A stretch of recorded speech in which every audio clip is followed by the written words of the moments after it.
retributif dan keadilan restoratif itu berjalan seiringan, Pak. Restoratif dijalankan, artinya mediasi dijalankan, persidangan juga dijalankan. Sehingga apabila ya nilai restoratifnya itu lebih tinggi, maka persidangan untuk pertimbangan hakim hukumnya itu maka akan semakin rendah. Apabila nilai restoratifnya itu minim, maka yang terjadi terhadap pemidannya itu akan tinggi. Gitu konsep restoratif di Belgia atau di Belanda seperti itu. Pencemaran nama baik itu kan di bawah 6 tahun. Sehingga implikasinya terhadap negara, jika pencemaran nama baik itu harus selalu dituntut dan diterapkan hukum retributif, yaitu pemidanaan atau penjara, maka yang terjadi over capacity.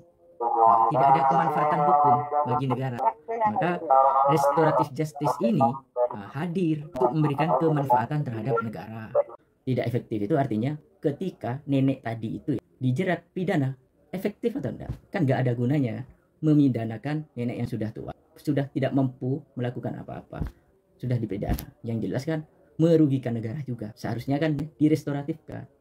Keadilan dan kepastian hukumnya akan jelas, membawa kemanfaatan terhadap negara, membawa kemanfaatan terhadap pelaku si nenek ini, dan juga membawa manfaat terhadap korban. Dari awal sudah saya sebutkan, secara substansi itu melibatkan dua pihak antara korban dan pelaku, dan juga partisipasi masyarakat itu bisa dikatakan ya tokoh adat, tokoh masyarakat. Kalau di Madura itu kiai. Secara praktis tidak membebani negara. Contohnya beban penjara terlalu over terhadap perkara pidana yang tidak memberikan efek jera tertentu terhadap pelakunya. Sehingga dalam restoratif justice ini ada urgensinya untuk diterapkan agar diberikan sebuah pemulihan.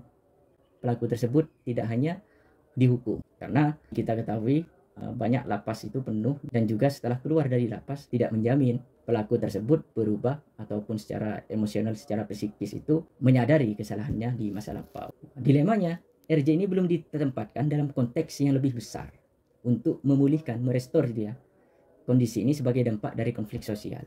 Artinya, restoratif di Indonesia ini sistem hukum yang sudah terstruktur sistematis dalam hukum pidana hanya peradilan anak. Nah, makanya peradilan anak itu sudah dijelaskan di Undang-Undang Sistem Peradilan Pidana Anak melalui diversi atau mediasi penal sebagai bentuk restoratif justice-nya. Lalu bagaimana ke dalam konteks yang lebih besar, perkara lain? Kan tidak dijelaskan.